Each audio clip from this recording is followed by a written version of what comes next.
Hi everyone, welcome to Sai Academy Easy Way to Speak English. మనం జనరల్గా ఇలాంటి వాక్యాలను మాట్లాడుతూ ఉంటాం.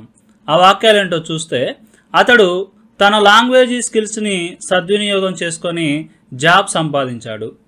మనం ఈ మంచి వాతావరణాన్ని సద్వినియోగం చేసుకొని పిక్నిక్కి వెళ్ళాలి. అతడు ఈ పరిస్థితిని సద్వినియోగం చేసుకుంటున్నాడు. తక్కువ వడ్డీ రేట్లను వారు సద్వినియోగం చేసుకొని ఒక ఇంటిని కొన్నారు. ఇక్కడ మనం ప్రతి సెంటెన్స్లో కూడా సద్వినియోగం చేసుకొని అనే ఒక ఫ్రేజ్ వాడటం జరిగింది. ఇలాంటి ఫ్రేజ్ని మనం ఇంగ్లీష్లో చెప్పాలంటే ఎలా చెప్పాలి అనేది ఇప్పుడు మనం పూర్తిగా నేర్చుకుందాం. దానికంటే ముందు ఈ వీడియో కనుక మీకు నచ్చినట్లయితే లైక్ చేయండి, మీ ఫ్రెండ్స్ అండ్ ఫ్యామిలీ మెంబర్స్ తోటి షేర్ చేసుకోండి. అంతేకాకుండా మీ సపోర్ట్ని మాకు కామెంట్స్ రూపంలో తెలియజేయండి. మీ కామెంట్సే మాకు మరికొన్ని వీడియోలు చేసేలాగా హెల్ప్ అవుతాయి. కాబట్టి ప్రతి ఒక్కరు కూడా కామెంట్ చేయడానికి ప్రయత్నించండి.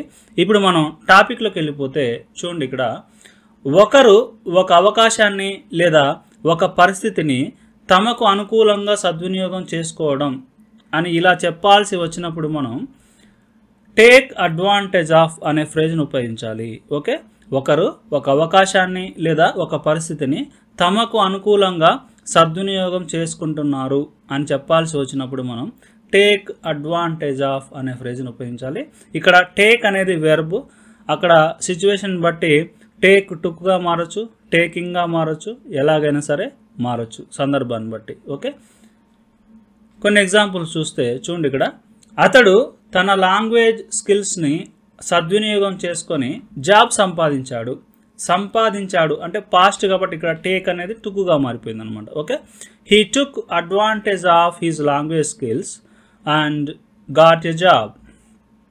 He took advantage of his language skills and got a job అంటే అతడు తన లాంగ్వేజ్ స్కిల్స్ని సద్వినియోగం చేసుకొని జాబ్ సంపాదించాడు.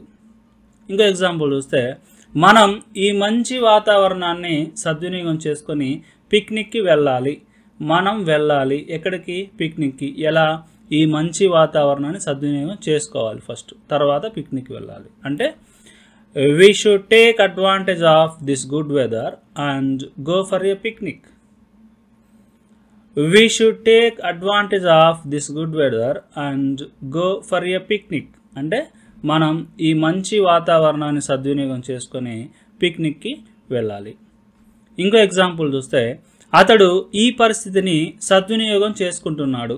అతడు సద్వినియోగం చేసుకుంటున్నాడు అంటే హీఈస్ టేకింగ్ అడ్వాంటేజ్ ఆఫ్. అతడు సద్వినియోగం చేసుకుంటున్నాడు దేన్ని? ఈ పరిస్థితిని, this situation. Okay, he's taking advantage of this situation. అతడు ఈ పరిస్థితిని సద్వినియోగం చేసుకుంటున్నాడు. తక్కువ వడ్డీ రేట్లను వారు సద్వినియోగం చేసుకొని ఒక ఇంటిని కొన్నారు అంటే పాస్ట్ కాబట్టి ఇక్కడ టేక్ టుక్గా మారిపోయింది అనమాట. ఓకే, తక్కువ వడ్డీ రేట్లను వారు సద్వినియోగం చేసుకొని ఒక ఇంటిని కొన్నారు అంటే they took advantage of the low interest rates and bought a house. They took advantage of the low interest rates అంటే తక్కువ వడ్డీ రేట్లను వారు సద్వినియోగం చేసుకొని అండ్ బాట్ ఏ హౌస్ ఒక ఇంటిని కొన్నారు. ఇది అన్నమాట.